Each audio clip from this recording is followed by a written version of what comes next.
Magandang araw po. Pag-asa Weather Update. Alamin ang lagay ng panahon ngayong araw ng Huwebes, September 14, 2023. At latest update sa low pressure area na binabantayan sa loob ng Philippine Area of Responsibility.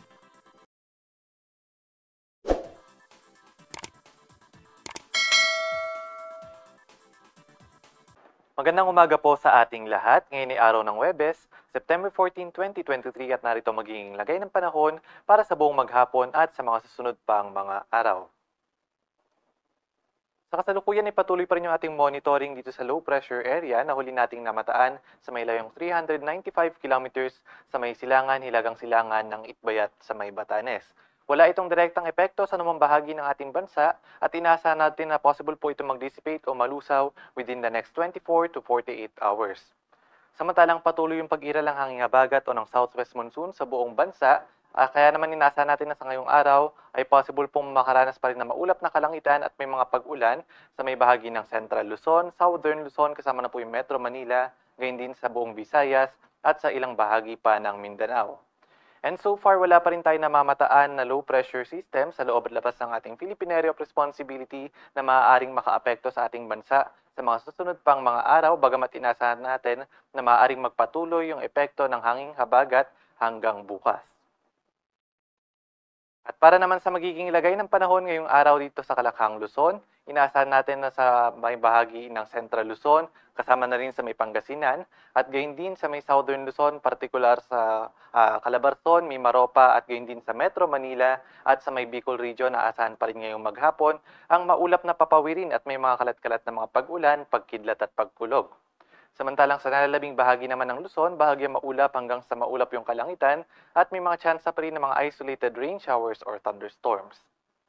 Agwat ng temperatura sa may Lawag ay nasa 25 to 32 degrees Celsius, sa may Legazpi gayon din at sa may Puerto Princesa ay nasa 25 to 32 degrees Celsius, sa may bahagi naman ng Tuguegarao 24 to 33, sa may Baguio City 17 to 23, at sa may Metro Manila 25 to 31, sa may Tagaytay 23 to 29 at sa may Kalayaan Islands ay nasa 24 to 32 degrees Celsius.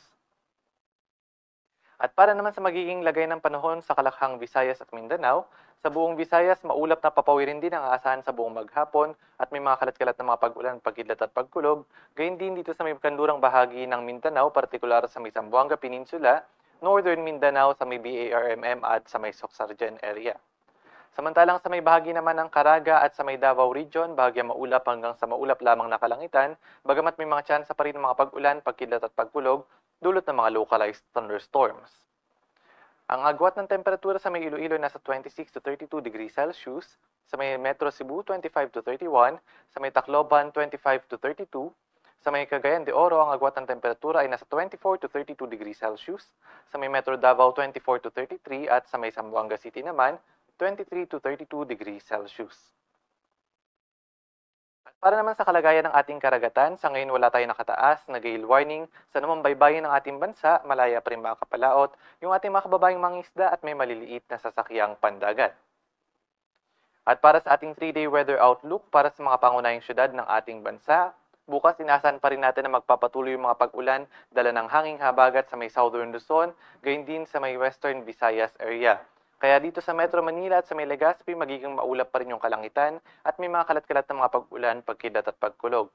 Pagdating naman ng araw ng Sabado, ang mga uulaning area na lamang ay bahagi ng Palawan at sa may Kalayaan Islands. So generally, si malaking bahagi ng ating bansa, kasama na po dyan yung Metro Manila at iba pang mga pangunahing syudad ng ating bansa, bahagyang maulap hanggang sa maulap lamang ang kalangitan, generally fair weather conditions hanggang sa araw ng Linggo. Bagamat may mga tsansa pa rin ng mga pag-ulan, pagkidlat at pagkulog, dulot naman ng mga localized thunderstorms.